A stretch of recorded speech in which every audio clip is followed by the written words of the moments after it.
वढाय मन वढाय वढाय उभ्या पिकातल ढोर मन वढाय वढाय मन वढाय वढाय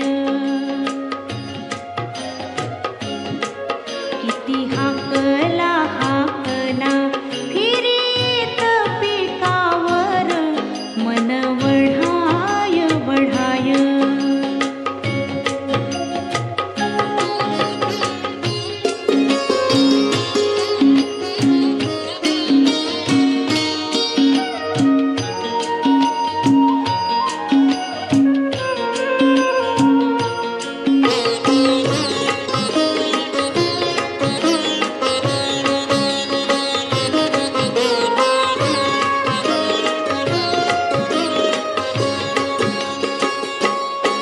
मन पाखरू पाखरू त्याची काय सांगू मात मन पाखरू पाखरू त्याची काय सांगू मात आता भत भुईवर गेलं गेलं भायात मन वढाय वढाय अहो आई बाबा, असा चेहरा काढून का बसलात तुम्ही? आपलं बोलणं झालं नाही विषयी. अहो आजरे चेहऱ्याने पाठव ना आपण दादाला, त्याच्या नवीन प्रवासासाठी आशीर्वाद असेल तो. हो, आणि एवढं काही लांब नाहीये घर. आठवड्यातून एकदा चक्कर मारू इतकं जवळ आहे. आणि हवं तर तुम्ही येऊ शकता ना त्या घरी. हे बघा, तुमचा निर्णय मला तेव्हाही पटला नव्हता आणि आत्ताही पटलेला नाही. अहो मग पटवून घ्या ना बाबा. कधी ना कधीतरी या निर्णयापर्यंत यावंच लागणार होतं आपल्याला. अरे आशिष, तेव्हाचं तेव्हा बघितलं असतं आपण. तू तरी समजाव ना बाबांना. तिला या सगळ्यात ओढू नका. बाबा, अशा प्रसंगात तुम्ही तिच्यासोबत घट्ट राहणं गरजेचं आहे. अश्विनी, मी आहेच ग तिच्याबरोबर आयुष्यभर. पण तुम्हाला जर तिची एवढी काळजी वाटत असती ना, तर तुम्ही या निर्णयापर्यंत पोहोचलाच नसता.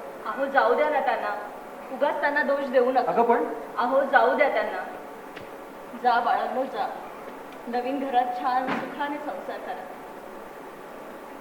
आई बाबा माफ करा आम्हाला, पण आपण सर्वांनी एकत्र जाण्याचा निर्णय घेतला होता. आणि ऐन वेळेला तुम्ही तुमचा निर्णय बदलला. अश्विनी, तू स्वतःला कधीतरी आमच्या जागी ठेवून बघ, विचार कर, मग कदाचित कळेल तुम्हाला. अहो बाबा, आताही आम्हाला समजत नाही असं नाहीये हा. आणि मला सांगा बाबा, कधी ना कधीतरी हा निर्णय घ्यावाच लागला असता ना आपल्याला. आईचं मन नाही कळायचं तुम्हाला. खरंच नाही करणार. अगं यात का बोलते? चांगल्या मनाने जाऊ दे ना त्यांना. जवळच आहे ना का त्यांचं नवीन घर? जवळ आहे? अरे मुंबई सोडून मुंबई बाहेर घर घेतलंय त्याने. अहो बाबा, मुंबई बाहेर म्हणजे फार लांब नाही. तासात दीड तासात पोहोचता येईल डायरेक्ट ट्रेन. अंबरनाथ. अरे तुमच्यासाठी नसेल ते लांब, पण आम्हा म्हाताऱ्यांसाठी खूप लांब आहे रे ते. अगं आई, ह्या घरापेक्षा एक रूम जास्त आहे आणि माझ्या बजेटमध्ये बसेल असं घर मला तिथेच मिळत होतं. आणि आता हे बोलून काही उपयोग आहे का? तू घे, तू त्यांचीच बाजू घे. आई, बाजू घेण्याचा प्रश्न नाही. आता वेळ आहे का ते सगळ्यांचा विचार करायची? मला वाटलेलं असं काहीतरी होणार. तू शांत राहा, मी करेन हँडल. काय हँडल करणार आहेस? किती स्वप्न बघितली आपण नवीन घराची, किती आणि काय काय करायचं ठरवलं, पण आता या सगळ्यांवर पाणी पडणार. काही पाणी पडणार नाहीये. मला त्यांची अवस्था पण समजून घ्यावी लागेल. काही अवस्था नाहीये त्यांची. आता घरातली सगळी कामं एकटीवर पडली ना, या भीतीने अशी अवस्था झालीये. काही पडू नकोस. तू पण एक स्त्री आहेस आणि स्त्री सारखाच विचार कर. अरे पण हे विचार करण्याची वेळ आहे का? मग जेव्हा सुरुवातीला आपण निर्णय घ्यायचा ठरवला तेव्हा ते सगळं बोलायचं ना. पहिल्यांदा म्हणणं हेच होतं तर आपण त्या ऐकण्याच्या मनस्थितीमध्ये नको. मग नक्की काय म्हणतात? हा निर्णय मागे घ्यायचा? वेड्यासारखं बोलू नको. मला फक्त एवढंच म्हणायचं आहे की आपण त्या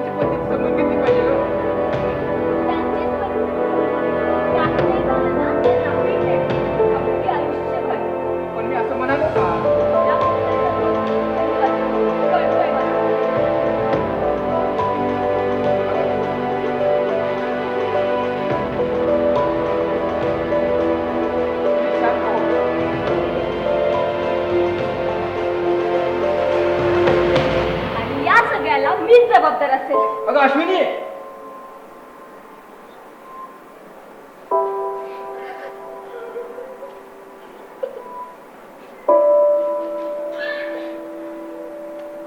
दादा एकदा फायनल चेक कर, काही राहिले का थांबा. हो बघतो. शांत हो बरं. आता रडून काय फायदा आहे का? जाऊ देत त्यांना आनंदाने.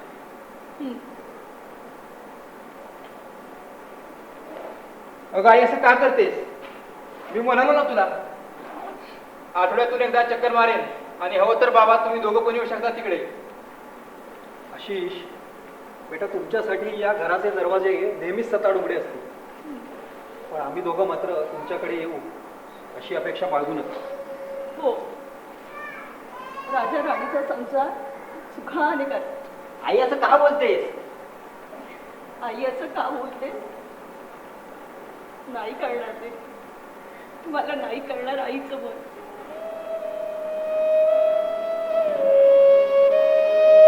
लहानाचं मोठं करायचं, काय हवं नको ते बघायचं. तुमच्या आयुष्याच्या प्रत्येक बदलात आई सावलीसारखी आणि बाप खांबासारखा उभा असतो. तुमच्या आजारपणात अडवण्याच्या कोणासाठी तुमची काळजी घ्यायची, येणाऱ्या प्रत्येक वेळेस तुमची काळजी घ्यायची. उन्हाळ्यात उन्हापासून, पावसाळ्यात पावसापासून, हिवाळ्यात थंडीपासून, हे सगळं हा दिवस बघण्यासाठी कारण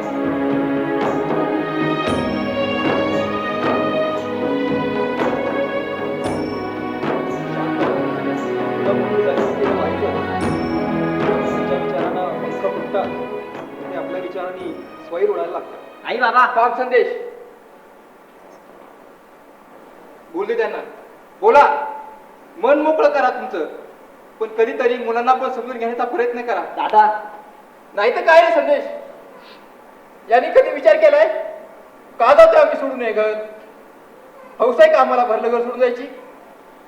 बघितलं, आपले चिरंजीव बोलायला लागलेत. अहो अहो तुम्ही उगाच त्रास करून घेऊ नका हो. बोल बोल बाबा बोल, कर तुझं मन मोकळं. आई बाबा प्रॅक्टिकली विचार करा, या वनरूम किचनच्या घरामध्ये राहणं शक्य आहे का? आणि माझं लग्न झालं नव्हतं तोपर्यंत ठीक होतो, आता ते शक्य आहे का? अरे वनरूम किचनचं काय कौतुक सांगतोस रे मला? 3-3 कुटुंब 10 बाय 10च्या खोलीत राहायचो, पण कधी तक्रार म्हणून केली नाही आम्ही. आई आई तुमच्या वेळी ना काळ वेगळा होता आणि आता वेगळा आहे. हो, बरं झालं बाई सांगितलंच. काळ बदललाय आणि माणसांच्या जाणीवा पण बदलल्या. आई अति विचार करू नकोस, उद्या संदेशचं लग्न झाल्यावर आपल्याला हा निर्णय घ्यावाच लागला असता ना ग. हे घर सोडून जायचं म्हणतोस? कसं सोडायचं रे हे घर? पै पै जोडून वेळप्रसंगी पोटाला चिमटा काढून साठवलेल्या पैशातनं बांधलेलं आमचं हे एकमेव घर आहे. हो, या घरात नातवंड खेळवावी ही स्वप्न होती, पण ती स्वप्न आता अपुरीच राहणार असं दिसतंय. असो, पण बाबा जशी तुमची काही स्वप्न आहेत ना तशी आमचीही काही स्वप्न आहेत आणि ती स्वप्न पूर्ण करायला आम्ही धडपडलो तर काय गैर आहे? काही गैर नाहीये ते. स्वप्न पूर्ण करा, धडपड करा. अगं पण आपल्या नात्याची नाळ अशी तोडू नका रे, ती जपा रे बाबांनो. हो ना, पण एकत्र कुटुंब पद्धतीत काय गंमत असते यांना काय कळणार?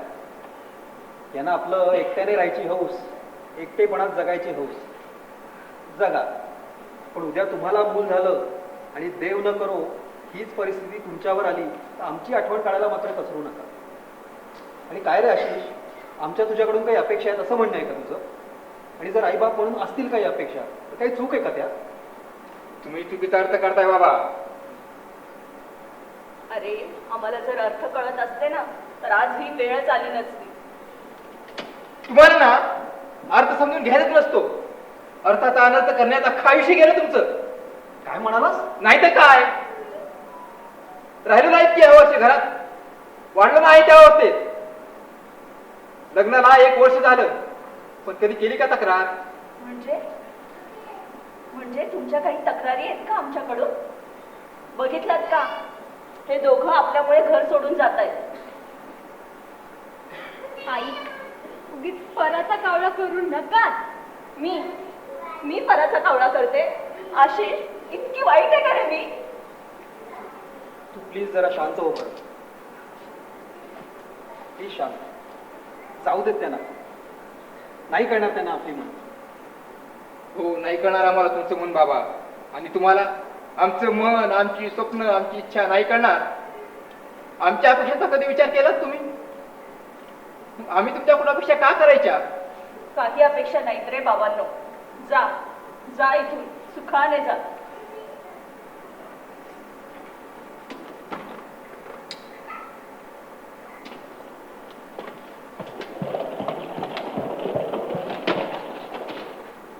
आणि बाबा काय म्हणालात मगाशी? तुम्हाला मूल झालं आणि देव न करू असली सिच्युएशन तुमच्यावर येऊ. पण मुळात आम्ही आमच्या मुलांकडून काही अपेक्षाच ठेवणार नाही, तर अपेक्षा भंगाचं दुःख आम्हाला होणारच नाही ना. बरोबर, वहिनी खरं आहे तुमचं. Expectation are the root cause of pain. अपेक्षामुळे दुःख होतं ना. अपेक्षा हे दुःखाचं मूळ कारण आहे.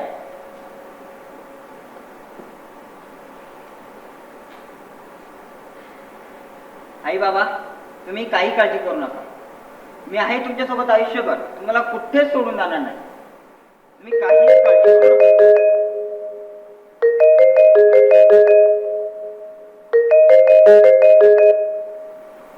हॅलो, हा झालंय सामान पॅक करून येतो आपण. हा. आशिष चल. येतो आहे बाबा.